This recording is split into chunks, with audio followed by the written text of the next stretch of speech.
Sometimes people do everything right when they move north of Atlanta. They pick the top-rated schools, they find a beautiful house in a great neighborhood. Well, everything looks perfect. But now, they're totally unhappy. Why? The drive to work is awful. They hate having to drive everywhere just to get something done. Or they bought a house on the lake, and then they find out they're not allowed to build a dock.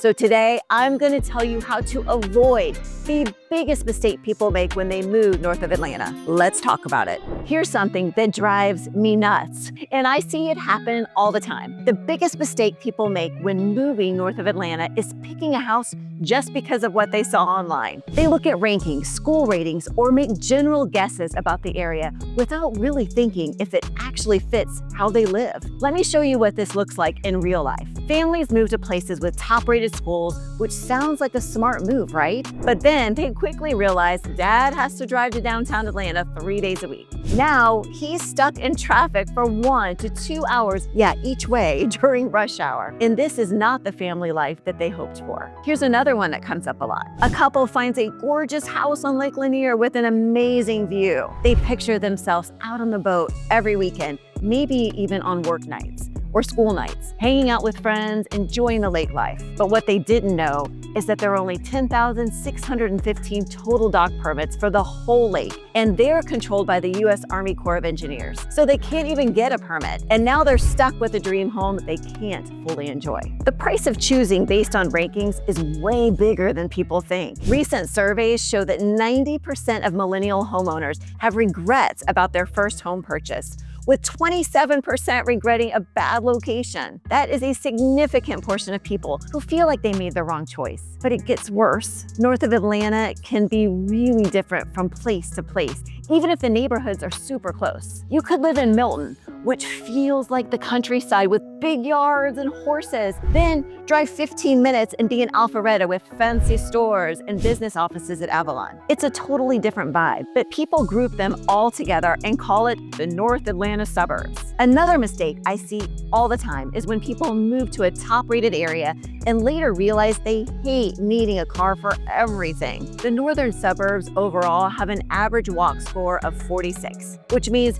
you can walk a little, but not too much. So if you like walking to grab a coffee or hang out in a busy neighborhood, you might end up feeling a bit stuck. When I break down each area later, you'll see that one of these top-rated neighborhoods has a walk score so low, it's basically impossible to walk anywhere, even if you're a marathoner. First, let me tell you what questions you should be asking instead of just trusting the rankings. But before we get into these questions, why don't you go ahead and hit that subscribe button if you're serious about making a smart move north of Atlanta. I'm always breaking down neighborhoods and of course sharing trends that could help you with your decision. Think of this as your behind-the-scenes guide to buying one of Georgia's hottest spots. All right, so the families I see who are still happy 5 years after moving all started by being really honest about what kind of lifestyle actually works for them. Research backs this up. National surveys show that the biggest drivers of long-term homeowner happiness are an easy drive commute, living in a neighborhood with a strong sense of belonging, and being near stores, services, or leisure activities. Speaking of commuting, you're gonna be shocked when I tell you about one neighborhood where people spend more than 2.5 hours in traffic each way. I'll get to that soon. But first, let me give you the real questions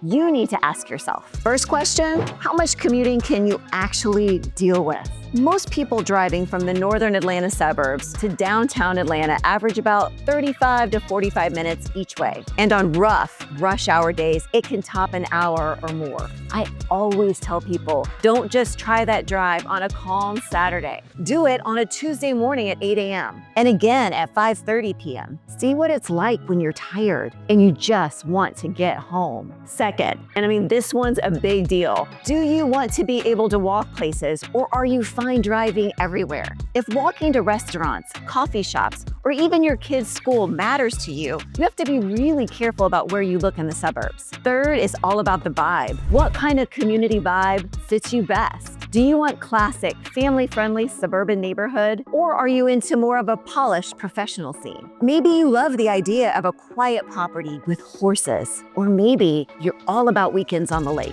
These are totally different lifestyles, and you've got to figure out which one actually feels right. And last, what matters more to you? Being close to nature or having easy access to city stuff? Some people need hiking trails just 10 minutes from their door. Others care more about having great restaurants and shops nearby. There's no wrong answer, but you gotta know yours. Now, let me walk you through each area so you can see exactly how these lifestyle pieces come together in real life. Let's start with Forsyth County. So this spot is great for families who want newer homes, top-rated schools, and that classic suburban life. There are about 280,000 people living in Forsyth County, and the average household makes around $138,000 a year. Almost half of the households make more than $150,000 a year. What makes Forsyth County stand out is that most people here are married couples with kids. Forsyth County schools are ranked 10th out of 203 districts in the entire state of Georgia. And most of the buildings and roads are newer because the area has been growing fast over the last 20 years. And here's the catch.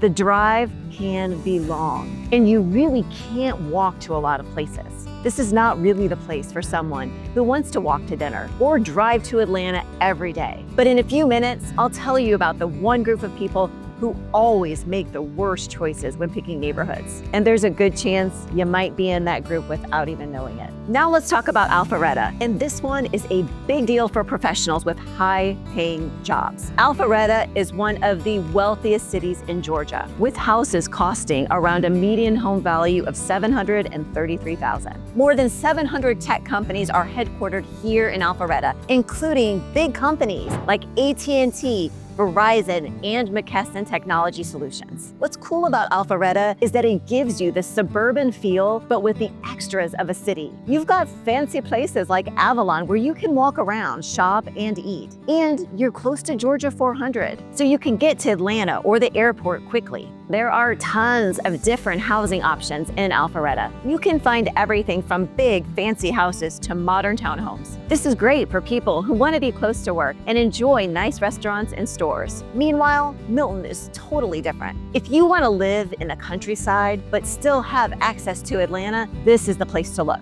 Milton has around 41,000 people and a lot of land. Now, most of it is used for agriculture, but what most people don't know is that Milton has more than 200 horse farms. This is the right place if you want big properties, privacy, and a more country-style life while still being close to the city. A lot of properties are over 5 acres, and the town works hard to keep its rural feel. It's also one of the wealthiest areas in Georgia, but you should know that Milton has a walk score of only 12. So you're gonna need to drive everywhere and deal with longer commutes. Milton is really for people who are serious about that rural lifestyle. Next up is a place that surprises a lot of people. Johns Creek. It's east of Alpharetta and perfect for people who want top-rated schools in a diverse community. It also has easy access to Atlanta using Georgia 400. The schools in Johns Creek are ranked in the top 5% in the state. And Johns Creek High School has a grad rate of 97%. This is one of the most successful suburbs north of Atlanta. People here are really involved in their community. So it's that mix of great schools and a variety of cultures that makes a lot of families choose Johns Creek.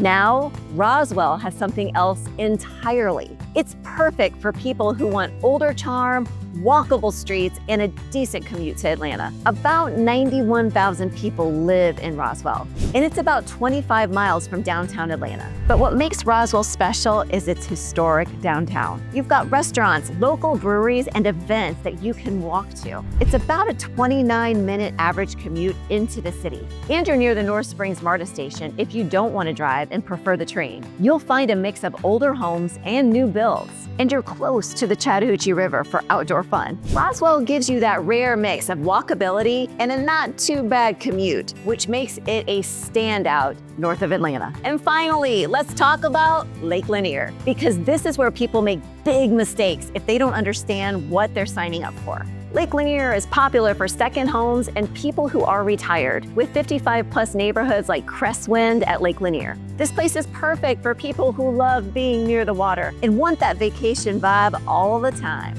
You've got boating, swimming, and water sports. It's also great for short-term rentals or vacation homes. And that being said, you definitely got to check the rulings on which county will allow what. But here's what you need to know, and this ties back to what I mentioned earlier about dock permits. There are rules you'll need to follow and seasonal factors that can affect what you can and can't do on this lake. Before you buy a place here, it's important to understand how things like permit timing, lake levels, and local regulations might impact your plans. Okay, so now that you have a feel for what each area is like, let me show you exactly who each one is best for. So this is where things start to get real. If you're a family with kids, the top spots are Forsyth County for new schools and buildings, Johns Creek for diversity and strong academics, or Alpharetta for a good mix of everything. They each have something different to offer, so you'll need to decide what matters most for your family. If you work for home, and I am seeing more and more people doing this lately, you'll want to check out Milton for peace and space, Alpharetta for business perks and nearby offices, or Lake Lanier if you want to live that relaxed, by the water kind of life.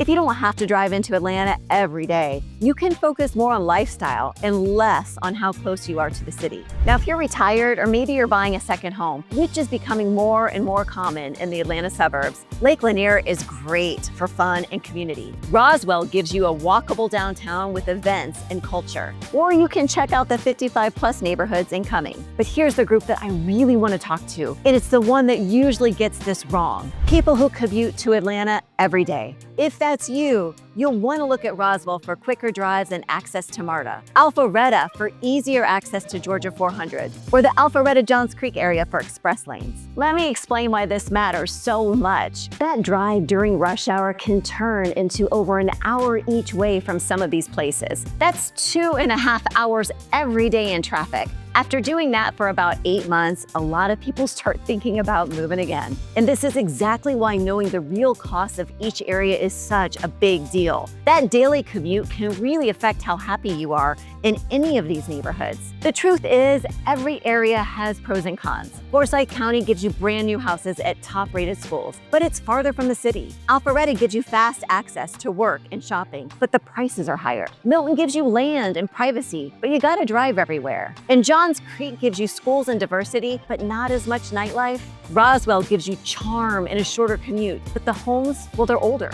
And Lake Lanier gives you that vacation vibe, but you gotta understand the rules about docks and the fact that it feels more seasonal. Knowing these trade-offs is the key to picking the right place that will keep your family happy for the long run. Now you know how to avoid the mistakes so many people make when moving north of Atlanta. Rankings can help, but they won't tell you if a neighborhood truly works for your day-to-day life. What really matters is choosing a place that matches how you live, not just how it looks on paper. Take the time to explore, test the commute, and get a feel for each area you're considering. Are you thinking about a move north of Atlanta? I would be happy to talk you through it. Just send me an email at stephanie.patterson@coldteamrealestate.com to get started today. We can go over some lifestyle questions together and figure out which area would be the best fit for you. And don't go just yet. I've got another video, of course, linked right here for you. In this one, I go over the best to worst areas to live in north of Atlanta. So if you're buying a home in 2025, you really need to watch it so you know what you're getting into.